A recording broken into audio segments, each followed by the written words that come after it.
नमस्कार, IND special में आपका स्वागत है। मैं हूं आपके साथ आकाश सैन और आज हम बात करेंगे चिंतन से मंथन तक। जी हां, मध्य प्रदेश में आगामी समय में जो है बाई इलेक्शन होना है, नगरीय निकाय चुनाव होना है और उसके बाद आगामी समय में जो है ठीक 2.5 साल बाद जो है विधानसभा चुनाव भी होना है। यही कारण है कि दोनों ही राजनीतिक पार्टियों ने मध्य प्रदेश में इसको लेकर रणनीति बनाना शुरू कर दिया है। खासतौर पर अगर हम बात करें तो जिस तरीके से अब से कुछ दिन पहले कोरोना संकट काल के बीच, कोरोना की दूसरी लहर के बीच जो बाई इलेक्शन मध्य प्रदेश में हुए थे, उस दौरान जो है साफ तौर पर हमने देखा कि बीजेपी को एक बड़ी जीत मिली थी। लेकिन कोरोना की दूसरी लहर के बाद जो स्थितियां मध्य प्रदेश में बनी, स्वास्थ्य व्यवस्थाओं को लेकर जिस तरीके से विपक्ष ने तमाम सवाल उठाए, यही कारण है कि अब दोनों ही पार्टियां मध्य प्रदेश में इसको लेकर अपनी रणनीति अलग तरीके से बना रही हैं। अगर खास तौर पर हम बीजेपी की बात करें तो बीजेपी लगातार जिस तरीके से बीजेपी का संगठन लगातार एक्टिव नजर आता है, कुछ उसी तर्ज पर बीजेपी दोबारा से एक्टिव हुई है। लगातार बीजेपी में जो है ई चिंतन का कार्यक्रम चल रहा है। अगर हम बात करें तो 24 जून से 25 जुलाई तक जो है ई चिंतन कार्यक्रमों की शुरुआत की गई है। ई चिंतन के जरिए तमाम जो राष्ट्रीय नेता हैं वो पार्टी की रीति नीति की ट्रेनिंग जो है कार्यकर्ता को दे रहे हैं। इसके अलावा कार्यकर्ताओं की ट्रेनिंग के अलग से राज्यवार भी जो है अगर हम बात करें तो विशेष ट्रेनिंग प्रोग्राम आयोजित किए जा रहे हैं। इसके अलावा कांग्रेस की अगर हम बात करें तो कांग्रेस भी लगातार एक्शन मोड में दिखाई दे रही है। पीसीसी चीफ कमलनाथ दिल्ली से भोपाल लौट आए हैं और उसके बाद वो आज जो है कोर ग्रुप की जो कमेटी है उसके साथ शाम को बैठक करने वाले हैं। इसके अलावा अगर हम बात करें तो कल से जो है कांग्रेस में भी मैराथन बैठकों का दौर शुरू हो जाएगा। कुल मिलाकर अगर हम देखें तो दोनों ही राजनीतिक दल अलग अलग अंदाज में जो है अपनी तैयारी में जुट गए हैं। सबसे पहले हम सुनते हैं क्या कुछ कहना है बीजेपी का, उसके बाद सुनाएंगे आपको कि कांग्रेस का क्या कुछ कहना है, क्या तैयारी कांग्रेस कर रही है। चिंतन, प्रशिक्षण, अभ्यास वर्ग ये भारतीय जनता पार्टी की पुरानी परंपरा है। जनसंघ के काल से लेकर के भारतीय जनता पार्टी के कार्यकर्ताओं को विषयों से अवगत कराना, वैचारिक रूप से उनको मजबूत करना, यह हमारी पुरानी परंपरा है। इसी के नाते हमारे गत नवंबर दिसंबर में मंडलों के प्रशिक्षण वर्ग पूरे हुए। इसके पश्चात क्योंकि कोरोना का संक्रमण और उसके कारण हम प्रत्यक्ष नहीं मिल पा रहे थे, इसलिए ई चिंतन के माध्यम से वर्चुअली हमारे ये कार्यक्रम चल रहे हैं। पहले राष्ट्रीय स्तर पर हमारी राष्ट्रीय टोली का कार्यक्रम होता है, उसमें एक विषय पर चर्चा होती है, 1.5 घंटे का ये सत्र होता है। इसके बाद प्रादेशिक स्तर पर होता है बुधवार के दिन और इसके बाद जिला स्तर के हमारे सभी 57 जिलों के कार्यकर्ता एक साथ जुड़ते हैं और यह शनिवार के दिन कार्यक्रम मध्य प्रदेश में होता है। इस नाते से आज भारत की विदेश नीति और उपलब्धियां, इस पर माननीय जयशंकर जी ने हम सबका मार्गदर्शन किया। अनेक ऐसी जानकारियां हैं जो सामान्यतः कार्यकर्ता को नहीं हो पाती। इसके कारण ये वर्ग हम सबका मार्ग प्रदर्शित करता है और इसके कारण हम बेहतर और अच्छे से अपने एजेंडा को और आगे बढ़ाने में सफल हो पाते हैं। कल से प्रदेश कांग्रेस अध्यक्ष कमलनाथ जी मैराथन बैठकें करेंगे, जिसमें संगठनात्मक संरचना, आने वाले चुनाव, उपचुनाव और इन सब के ऊपर विचार विमर्श करके रणनीति तय की जाएगी। कांग्रेस पार्टी पूरी ताकत के साथ किस तरह से आने वाले उपचुनाव में भारतीय जनता पार्टी को परास्त करे, नगर निगम चुनाव में परचम लहराए, इसकी तैयारी आदरणीय कमलनाथ जी के नेतृत्व में शुरू हो गई है और कल से सारे ऑर्गेनाइजेशन को सक्रिय करने की बैठकें शुरू हो जाएंगी। तो ये थे भूपेंद्र गुप्ता जो साफ तौर पर बता रहे थे कि कांग्रेस में कल से मैराथन बैठकों का दौर शुरू हो जाएगा। लेकिन अगर हम बीजेपी की बात करें तो बीजेपी लगातार जो है चुनाव को लेकर एक्शन में नजर आ रही है। संवाद पत्र के जरिए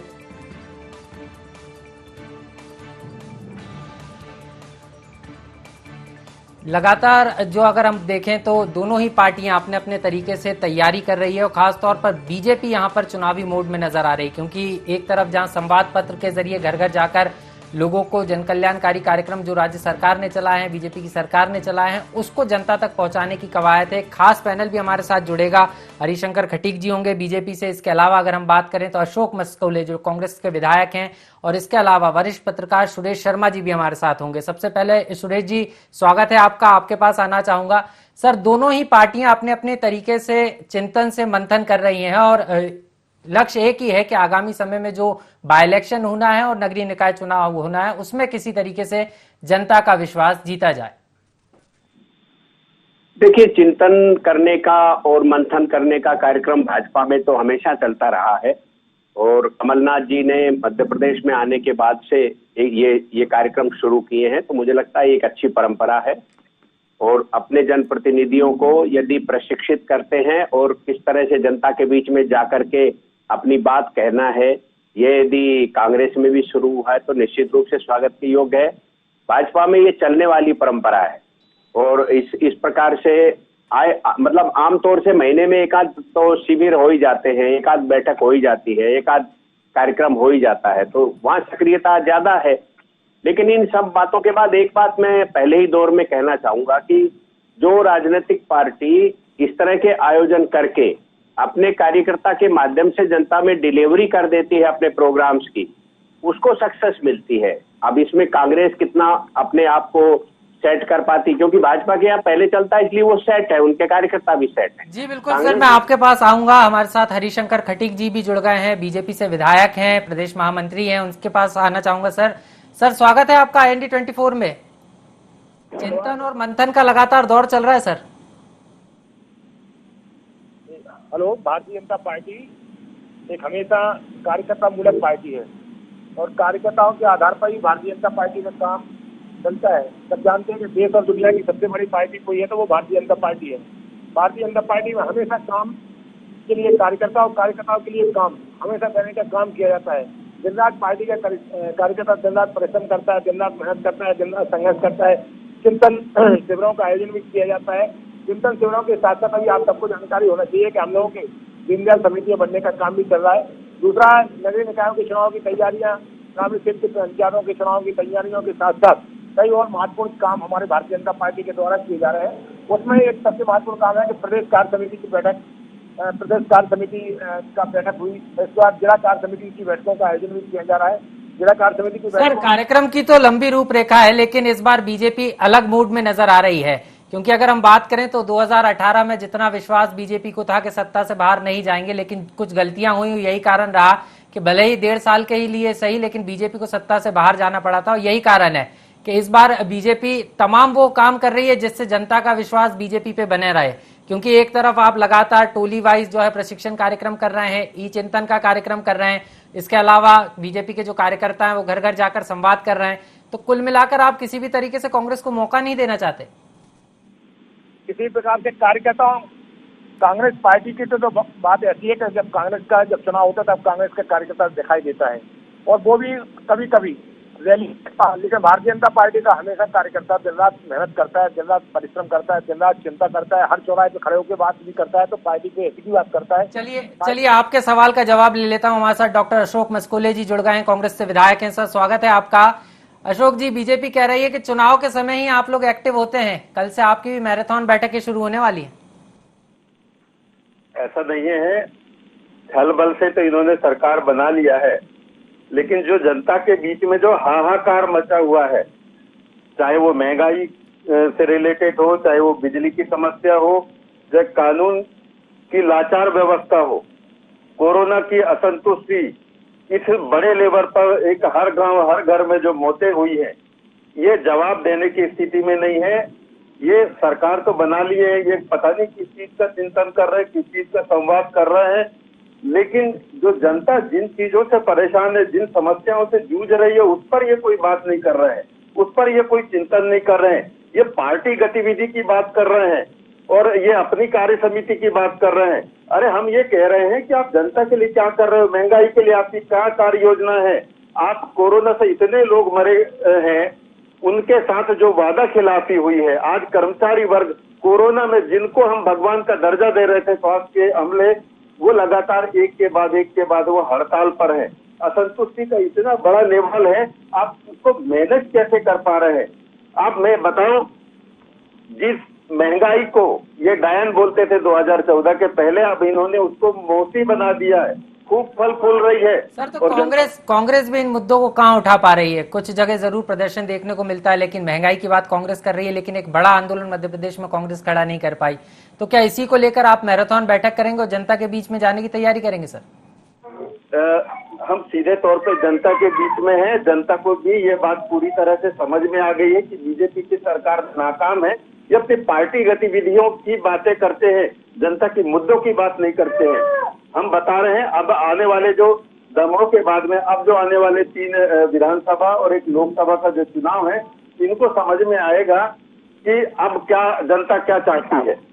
जी बिल्कुल सर, आप बने रहिए हमारे साथ वरिष्ठ पत्रकार सुरेश शर्मा जी भी हैं। सर आपके पास आना चाहूंगा, जिस तरीके से दोनों ही पार्टियां अपने अपने तरीके से तैयारी कर रही है, बीजेपी यहाँ पर सीधे तौर पर कांग्रेस पर आरोप लगा रही है, लेकिन कांग्रेस का साफ तौर पर कहना है कि महंगाई से जनता परेशान है, लेकिन बीजेपी सरकार ने इस ओर ध्यान नहीं है बीजेपी सरकार का। आप क्या कहेंगे सर? देखिए, महंगाई एक समस्या तो है और आम जनता के बजट को बिगाड़ा भी है, और मैं ये देख रहा हूं कि जनता ये महसूस करती है कि जो कोरोना के अंदर अर्थव्यवस्था बिगड़ी है उसका सारा बोझ केवल जनता की जेब पर ही क्यों डाला जाए। क्योंकि जिस तरीके हर तरीके से, चाहे आप पेट्रोल डीजल के भावों की बात देख लीजिए, स्कूलों के अंदर बढ़ते हुए उसकी शुल्क की बात देख लीजिए, या बाकी अन्य क्षेत्रों में देख लीजिए, तो ये आम आदमी की जेब पर वजन तो पड़ रहा है। अब ये जो है अर्थव्यवस्था को जानकार लोग जो है इस मामले को अभी मौन है, मनमोहन सिंह जी का भी बयान नहीं आया है, पर यह बात तो है कि इस समस्या के समाधान के प्रति यदि ध्यान नहीं दिया गया तो जनता में इस बात को लेकर के नाराजगी बढ़ेगी, इसमें कोई शक संदेह नहीं है। सर आपको लग रहा है यही कारण है कि बीजेपी ई चिंतन कर रही है, लगातार संवाद पत्र इस बार बीजेपी ने जारी किया है, संवाद पत्र के जरिए जो है जनता के घर घर पहुंचने की बात की जा रही है, लग रहा है यही कारण है कि बीजेपी को भी कहीं ना कहीं इस बात की चिंता तो है, सभी जो चिंतन का दौर है वो लगातार जारी है। बीजेपी को 2 चिंताएं हैं। पहली चिंता तो एक मैं बता चुका हूं, दूसरी चिंता यह है कि उनके कार्यकर्ताओं को सत्ता में भागीदारी नहीं मिल रही है। सत्ता में जितनी भी भागीदारी है वो जो सिंधिया जी के साथ आए हैं उनको मिल रही है। आप निगम मंडल देख लीजिए, 4 दिन बाद जब भी घोषणा होगी तो भाजपा का कार्यकर्ता आधे से भी कम में रहने वाला है। तो ये चिंता है कि जो मूल भाजपा का कार्यकर्ता था वो कहीं छला हुआ अपने आप को महसूस न कर ले और उपचुनाव में दमोह जैसी स्थिति न हो जाए। ये बात कहीं न कहीं भाजपा के नेताओं के दिमाग में है या होना चाहिए। तो इसलिए इसमें कोई शक संदेह नहीं है कि भाजपा के नेतृत्व जो है वो इस प्रकार की दोनों समस्याओं से परेशान तो है। जी निश्चित रूप से सर, कहीं ना कहीं बीजेपी इसी चिंतन मनन में जुटी हुई है, यही कारण है कि लगातार मैराथन बैठकें बीजेपी में देखी जा रही हैं। हरिशंकर कटीक जी, क्या लग रहा है सर कि ये चिंता है आपके लिए, क्योंकि सिंधिया समर्थकों को लगातार जगह मिल रही है, कार्यकर्ता भी खुश नहीं है, और ऐसे में जनता के बीच में तमाम वो समस्याएं जो कांग्रेस लेकर जा रही है, महंगाई एक बड़ा मुद्दा है, इसके अलावा कोविड की दूसरी लहर में भी हमने देखा सरकार ने चुनौती से सामना जरूर किया, लेकिन जनता अभी भी इससे कहीं ना कहीं परेशान और इसका फायदा लेना चाहती है कांग्रेस। सबसे पहले हम आपको बता दें कि जो अभी डॉक्टर मत्कोले जी बोल रहे थे, उनकी बात को हमने बहुत ध्यान से सुना। उसमें उन्होंने कहा कोरोना की पर्याप्त कोरोना बीमारी आई, दूसरी महामारी आई, कोई चिंता नहीं गई। जब से भारतीय जनता पार्टी की सरकार बनी है, मुख्यमंत्री शिवराज सिंह चौहान जी बने, जिस तारीख को उन्होंने शपथ ली, उस दिन शपथ लेने के बाद रात ही में गए, वो मंत्रालय में गए, उसी दिन से उन्होंने चिंता की। और कोरोना महामारी पहले उसमें आई तो पहले राउंड में चली गई, दूसरे राउंड में आई तो वो भी खत्म होने का काम हुआ। लगभग 99.9% कोरोना बीमारी मस्तिष्क से खत्म है आज की स्थिति में। दवाइयों की व्यवस्था हुई, ऑक्सीजन की प्लांटों की व्यवस्था हुई, रेमडेसिविर इंजेक्शनों की व्यवस्था हुई। कालाबाजारी की अगर किसी ने बात की तो उस पर भी कानूनी कार्रवाई होने की बात की, पर्याप्त बेडों की व्यवस्था की मुख्यमंत्री सर बिल्कुल, बीजेपी ने काम तो किया, सरकार ने काम तो किया, तो फिर इतने चिंतन मंथन और संवाद करने की जरूरत क्यों पड़ रही है? क्या लग रहा है कि कोई चिंता की बात है? क्योंकि लगातार जिस तरीके से नगरीय निकाय चुनाव आगे बढ़ाया जा रहा है तो उस पर भी विपक्ष सवाल उठा रहा था, और लगातार हमने देखा कि तमाम लोगों को दोबारा से प्रशिक्षण दिया जा रहा है, कार्यकर्ताओं को संवाद किया जा रहा है, तो इसके पीछे का कारण क्या है सर? सबसे पहले हम और कई और आरोप लगाते। दूसरा, महंगाई की बात की थी तो महंगाई तो राष्ट्रीय मूल्य की जो पेट्रोल डीजल बाहर से आता है तो उसके आधार पर जो महंगाई बढ़ती है उसी के आधार पर वहाँ महंगाई बढ़ती तो यहाँ हो जाता है। जनता के मुद्दों से हम भटक नहीं रहे हैं। भारतीय जनता पार्टी हमेशा गांव गरीब और जनता की पार्टी है। छलबल की सरकार नहीं बनी है। डॉक्टर साहब ने आरोप लगाया कि छलबल की सरकार बनी है। कांग्रेस के मित्र स्वयं अपने आत्मा पे हाथ रख के सोच सकते हैं कि माननीय कमलनाथ जी जब मुख्यमंत्री थे और लगातार 14-15 महीने तक वो मुख्यमंत्री रहे तो इनकी बात जब नहीं सुनी गई तो कांग्रेस के विधायकों ने और कांग्रेस के मंत्रियों ने स्वयं कांग्रेस पार्टी में। आपको लग रहा है कि आपको आगामी समय में जो बाई इलेक्शन होना है उसमें भी जीत मिलेगी, यही कारण है कि आप तमाम तैयारियां कर रहे हैं? अगर आप इतने बेफिक्र हैं और तमाम काम किए हैं सरकार ने, तो फिर ये संवाद चिंतन की क्यों आवश्यकता पड़ रही सर? संवाद और चिंतन की इसलिए कि भारतीय जनता पार्टी कई ऐसी चीजें हैं जिनको बताती नहीं है और उनका पार्टी का प्रशिक्षण का कार्यकर्ता के रूप में काम लगातार निरंतर चलते रहते हैं। अभी बात आई कि कार्यकर्ताओं की सत्ता की भागीदारी सिंधिया की हो रही है, तो सिंधिया की अब भारतीय जनता पार्टी में हो गए, तो जो भी कार्यकर्ता आएंगे वो भारतीय जनता पार्टी के, उनको जिम्मेवारी भी मिलेगी और दीनदयाल समितियां भी बन रही हैं और दीनदयाल समितियों के माध्यम से भी कार्यकर्ताओं की भागीदारी रहेगी, निगम मंडलों में भी भागीदारी रहेगी। आगे आप देखते जाओ, Bharatiya Janata party full form में है इस समय और विकास के काम सर भी। चिंता तो नहीं है, चिंता का चिंतन तो नहीं हो रहा, क्योंकि असंतोष की बातें तो लगातार उठती रही हैं और लगातार इतनी बार बार चिंतन होना, राष्ट्रीय नेतृत्व से लेकर प्रदेश नेतृत्व लगातार चिंतन कर रहा है, तो कुछ ना कुछ खास तो जरूर होगा। हमने बोला ना कि भारतीय जनता पार्टी लगातार मेहनत करती है, दिन रात परिश्रम करती है, दिन रात चिंता करती है और चिंता इस बात की करती है कि हम अपने मस्तिष्क का विकास कैसे करें, गांव की जनता को किस प्रकार से शासन की योजना का लाभ पहुंचाएं, नगरीय क्षेत्र की जनता को किस प्रकार से लाभ पहुंचाएं, संबल योजना का लाभ किस प्रकार से दें। चलिए मैं कांग्रेस से आपके सवालों का जवाब ले लेता हूं। सर जी, अशोक मस्कोली जी हमारे साथ जुड़े हुए हैं। अशोक जी, आपके पास आना चाहूंगा। सर, जिस तरीके से तमाम योजनाएं जो है बीजेपी गिना रही है कि तमाम जो काम है कोरोना संकट काल के दौरान भी बीजेपी ने किया और चुनाव को लेकर भी बीजेपी एक्शन मोड में है, पूरी तैयारी के साथ, दमखम के साथ बीजेपी जुटी हुई है। सर, कांग्रेस कहाँ है? क्योंकि कमलनाथ जी अभी तक दिल्ली में थे, अब क्या ये 4 दिनों तक मैराथन बैठकें चलेंगी तो उससे कुछ बदल पाएगी कांग्रेस? नहीं, देखिए, हम सब प्रतिनिधि जनता के बीच में हैं। कमलनाथ जी दिल्ली में हैं, स्वास्थ्य का एक मुख्य कारण था और उसके साथ में लगातार सबसे बने हुए हैं। मैं आपको बता रहा हूँ, हमारे हरिशंकर खटीक जी बहुत वरिष्ठ हैं और इन्होंने सही कहा कि ये विकास की बात कर रहे हैं, लेकिन ये खुद के विकास की सोच इनका मकसद है। कार्यकर्ता और जनता तो दुखी है, ये बात तो पहले से है। ये जिस डीजल पेट्रोल की महंगाई की बात कर रहे हैं जो विदेशों से आता है, 2014 के पहले भी विदेशों से ही आता था। और ये कोरोना में जो अव्यवस्थाओं का भंडार लगा है, जहां लाखों लोगों की मृत्यु हुई मध्य प्रदेश में और ये हजारों की संख्या बता रहे हैं, अपनी वादा खिलाफी कर रहे हैं, इससे जनता बहुत परेशान है। और तो सर, किस तरीके से आप जनता के बीच जाने की तैयारी कर रहे हैं? क्या स्ट्रेटेजी है आप लोगों की? क्योंकि कमलनाथ जी कल से बैठेंगे तो तमाम इन विषयों पर चर्चा होगी। आगामी समय में 9 अगस्त से जो है विधानसभा के मानसून सत्र का आगाज भी होने वाला है, तो उसके पहले कांग्रेस की ऐसी क्या खास रणनीति है? क्योंकि दमोह के रण में तो हमने देखा साइलेंटली कांग्रेस ने तैयारी की और कांग्रेस को जीत भी मिली, तो क्या दमोह की तर्ज पर ही आगामी उपचुनाव, निकाय चुनाव लड़ने की तैयारी में है कांग्रेस? दमोह में भी कहीं ना कहीं बीजेपी को उसकी वो स्थिति पता चल गई। अभी भी की हम बात कर रहे हैं, अभी 9 अगस्त पहला मुद्दा तो ये है कि 9 अगस्त को जहां पर इन लोगों ने जो सत्र की शुरुआत करी, मैं आपको बताना चाहूंगा, 9 अगस्त विश्व आदिवासी दिवस है और मध्य प्रदेश में आदिवासी बाहुल्य प्रदेश है, जहां पर यह नाराजगी एक है कि जहां कमलनाथ जी ने छुट्टी घोषित किया था, अवकाश घोषित किया था 9 अगस्त को, जिसको पूरे आदिवासी समुदाय एक पर्व के रूप में मनाता आया है, और आज भारतीय जनता पार्टी की आदिवासी विरोधी सरकार इसने 9 अगस्त के दिन छुट्टी तो कैंसिल कर ही दिया है और 9 अगस्त के दिन से विधानसभा सत्र की शुरुआत की है। असली नाराजगी यही लिखेगी। महंगाई, डीजल, पेट्रोल और चाहे बिजली के बिल की बात करो, कोरोना की अलग, इनकी अव्यवस्थाओं की जो नाराजगी है ये पूरी तरह से देखने को मिलेगी। ये इनके कार्यकर्ता घर में बैठे रहेंगे, ये जनता के बीच में जाने की स्थिति में नहीं होंगे। मैं आपको सीधे तौर पे मैं बताना चाह रहा हूँ, आज ग्राउंड ऐसा कुछ क्या खास प्लान तैयार किया कांग्रेस ने जनता से संवाद करने का, या बीजेपी के जो कार्यकर्ता है वो घर में बैठे रहेंगे, तो आप जनता के बीच में अपना विश्वास कैसे जगाएंगे? क्या तैयारी है जब कमलनाथ जी के साथ आप लोग बैठ रहे हैं, बातचीत हो रही, क्योंकि आप भी लगातार सक्रिय दिखे हैं कोरोना संकट काल के दौरान भी, तो ऐसा क्या जादुई चिराग लग गया कांग्रेस के पास जिससे कांग्रेस को उम्मीद जागी है कि आगामी समय में जो बाई इलेक्शन होंगे उसमें भी कांग्रेस के पक्ष में परिणाम आ सकते हैं? इसके अलावा नगरीय निकाय चुनाव में भी कांग्रेस बेहतर कर सकती है? देखिए, ये सिर्फ विकास की बात कह रहे हैं, लेकिन अगर ये विकास किया है तो ये खुद का विकास कर रहे हैं, लेकिन जनता के जो मुद्दे हैं इनका जवाब कैसे देगी? कोरोना के बीच में जो अव्यवस्था इन्होंने फैलाई है, आज वैक्सीन की अव्यवस्था लाइन लग के जा रही है, महंगाई की स्थिति इतनी है कि सब घरों की स्थिति बिगड़ी हुई है। आज इन मुद्दों को, आज बेरोजगारी की स्थिति ऐसी है, एक सिर्फ ये लुभावने वादे तो करी है लेकिन ग्राउंड पे इन्होंने कोई भी काम नहीं किया है।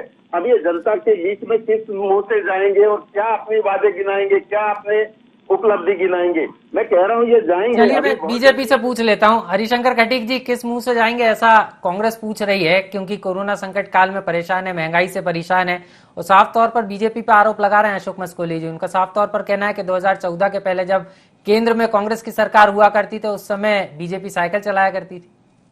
सबसे पहले हम आपको बता दें डॉक्टर अशोक मस्कोले जी विधायक हैं, उसके पहले उसके डॉक्टर भी हैं। अभी कोरोना की जो बात बार बार चल रही है और ये बोल भी रहे कि खुद का विकास करने में भारतीय जनता पार्टी लगी हुई है, तो इनका खुद का विकास इसलिए अवरुद्ध हुआ।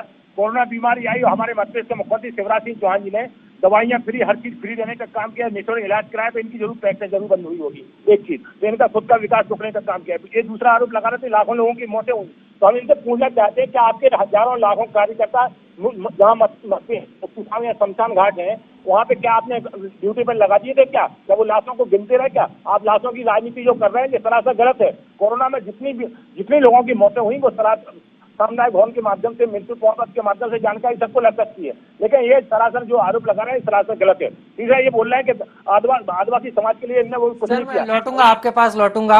वरिष्ठ पत्रकार सुरेश शर्मा जी भी हमारे साथ हैं। सर, दोनों ही पार्टियां आरोप लगा रही है, लेकिन स्ट्रेटेजी कोई भी पार्टी खोलना नहीं चाहती, लेकिन दोनों ही पार्टियों में इस बात की चिंतन और चिंता जरूर देखने को मिल रहा है कि आगामी समय में उपचुनाव होना है, नगरीय निकाय चुनाव होना है, और ऐसे में दोनों ही पार्टियां अपनी अपनी स्ट्रेटेजी बना तो रही, लेकिन जनता से जुड़े मुद्दों पर बात करने से कहीं ना कहीं पीछे हट रही हैं। तो सर, लग रहा है कि जनता इनके साथ देगी? नहीं, देखिए, जनता को तो किसी एक का साथ देना ही है। वो राजनीति में विकल्प तो सीमित है ना, मतदान तो एक के पक्ष में किया जाएगा। दोनों यदि कैंडिडेट अच्छे नहीं होंगे तब भी किसी एक कैंडिडेट को वोट दिया जाएगा। कोई उसमें नोटा में तो वोट देने से रहे, ज्यादा संख्या जाती नहीं है। मैं ये कहता हूं, एक बात हमेशा राजनेताओं को ध्यान रखना चाहिए, और वर्तमान में तो दोनों बड़े नेता हैं, कि जब भी आप आरोप लगाते हैं तो ये आरोप जनता के बीच में जाते हैं और जनता उसको प्रमाणित करती है कि कौन सच बोल रहा है और कौन नहीं बोल रहा है। तो आरोप लगाते समय जैसे मान लो लाखों मौत का कह दिया, अब सरकार 10,000 कुछ बता रही है, थोड़ी बहुत गलती होगी उसमें, लेकिन लाखों में चली गई मध्य प्रदेश में। ऐसा आरोप लगाना बिल्कुल ऐसा लगता है कि झूठ को भी इतना बढ़ा के बोला जा रहा है, वो ठीक नहीं लगता, उसका जनता में गलत संदेश जाता है। ये बात सही है कि मौतों की संख्या इतनी ज्यादा है कि उसने चिंता कर दी, आंकड़े की तरफ न जाए तो भी, तो ये अपनी जगह है। दूसरा मैं दूसरा फिर अभी ये बात कहना चाहूंगा कि जनता के अंदर आपकी बातें जो है वो कार्यकर्ता पहुंचाता है, और कार्यकर्ता की सक्रियता जब तक नहीं होती, क्योंकि ट्विटर और टीवी डिबेट और अपने ऑफिसों में बैठक कर लेने से जनता के अंदर प्रभाव पड़ेगा, इसकी संभावना आज बिल्कुल नहीं देखना चाहिए। क्योंकि जनता जो है आज चैनल्स के माध्यम से, हम लोगों के माध्यम से, अखबारों के माध्यम से वो सारे विषयों को समझती है, और अब ये नहीं कहा जा सकता कि नेता ने कुछ भी बोला और जनता ने उसको यथास्थिति में मान लिया। जनता को इस बात का भी अनुभव है कि शिवराज ने आने के बाद क्या काम किया, कितना अच्छा किया, कितना बुरा किया, उसका आकलन उनके पास है। कमलनाथ जी ने 1.5 साल में कितने किसानों का कर्जा माफ किया, कितनों का नहीं किया, कितने पेंडिंग में रह गए, ये सारा वो मूल्यांकन करती है, उसके बाद वो वोट देती है। मतलब जनता समझदार है सर, और जनता मूल्यांकन जरूर करेगी। लेकिन सर, एक सवाल और आता है कि जिस तरीके से दोनों दल अपनी अपनी स्ट्रेटेजी बना रहे हैं, इससे ये तो साफ है कि उपचुनाव का रण भी जो है काफी दिलचस्प होने वाला है। और क्योंकि अगर हम देखें तो बीजेपी में भी जिस तरीके से कार्यक्रम तो होते हैं, लेकिन इस बार बीजेपी एक अलग तरीके से एक्शन मोड में नजर आ रही है, क्योंकि तमाम चिंतन कार्यक्रम हो रहे हैं, संवाद पत्र बीजेपी लेकर आ रही है, टोलियों की प्रशिक्षण वर्ग हो रहा है, बूथ सम्मेलन आयोजित बीजेपी कर रही है। तो कहीं ना कहीं नहीं लग रहा है इस बार बीजेपी किसी भी तरीके से कांग्रेस को मौका नहीं देना चाहती? नहीं, मैंने कहा ना, कार्यकर्ताओं में जो असंतोष है उसको दबाने के लिए भाजपा को ये सब करना जरूरी है।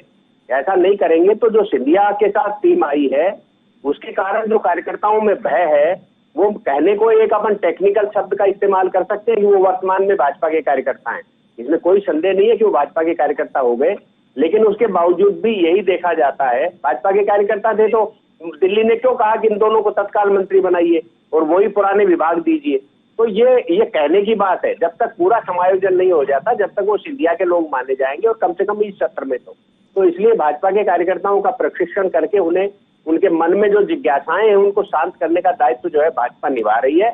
और जहां तक दमोह उपचुनाव का विषय है, भैया आकाश आप जानते हैं इसको कि दमोह जो है वो कोरोना के पीक में हुआ था, वो कोई कांग्रेस की जीत है और भाजपा की हार नहीं है, जनता का आक्रोश है जो कोरोना के अंदर उस समय जो एक अव्यवस्था फैली हुई थी उसका परिणाम है। जी बिल्कुल सर, मैं आपके पास लौटूंगा। हमारे साथ बीजेपी से हरिशंकर खटीक जी भी। सर, हम कार्यक्रम के अंतिम बेला में जाते जाते आपसे एक अंतिम सवाल पूछना चाहूंगा।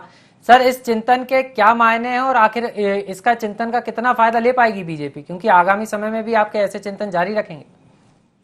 भारतीय जनता पार्टी 100% इस चिंतन शिविरों के माध्यम से ही फायदा लेगी, क्योंकि कार्यकर्ता हमेशा ऊर्जा से भरे रहते हैं। भारतीय जनता पार्टी के लगातार मेहनत करते हैं और अभी भी कर रहे हैं। आगे आने वाले समय में दमोह एक उपचुनाव हुआ, उसमें एक फुलझड़ी के रूप में ये चुनाव जीत गए, ठीक है, कोई बात नहीं, लेकिन आगे आने वाले समय में हम उपचुनाव भी जीतेंगे, 3 विधानसभाओं की, एक लोकसभा का उपचुनाव भी जीतेंगे, नगरीय निकायों का चुनाव जीतेंगे। कॉन्फिडेंस अच्छी बात है, लेकिन जिस तरीके से सुरेश शर्मा जी भी कह रहे थे कि कांग्रेस पर तो आप आरोप लगा रहे हैं, लेकिन कहीं ना कहीं जो सिंधिया समर्थक बीजेपी में आए हैं उसके बाद बीजेपी में असंतोष है, तो उस असंतोष को दूर करने के लिए पूरी कवायद है, ऐसा है क्या सर? नहीं, ऐसा नहीं है कुछ भी। सिंधिया जी पार्टी परिवार में हैं, अब भारतीय जनता पार्टी के हैं। सिंधिया कोई गुट नहीं है, सिंधिया ही भारतीय जनता पार्टी है और भारतीय जनता पार्टी के रूप में काम कर रहे हैं। भारत सरकार के, हमारे देश के प्रधानमंत्री नरेंद्र मोदी ने बहुत अच्छा मंत्रालय भी उनको दिया है। चलिए सर, समय की कमी है इसलिए आपको रोकना चाहूंगा। आप तीनों मेहमान हमारे साथ जुड़े, आपका बहुत बहुत धन्यवाद। तो जिस तरीके से मध्य प्रदेश में आने वाले समय में 4 सीटों पर बाय इलेक्शन होना है, उसके बाद नगरीय निकाय चुनाव होना है, और यही कारण है कि बीजेपी और कांग्रेस जो मध्य प्रदेश के प्रमुख राजनीतिक दल हैं, दोनों में ही चिंतन से मंथन तक का दौर शुरू हो गया है। लेकिन देखना यह अहम होने वाला है कि इस चिंतन से मंथन तक के सफर में किसको जनता अपना जनादेश देती है और किसको एक बार फिर से हार का सामना करना पड़ता है। IND स्पेशल में इतना ही, मुझे दीजिए इजाजत, नमस्कार।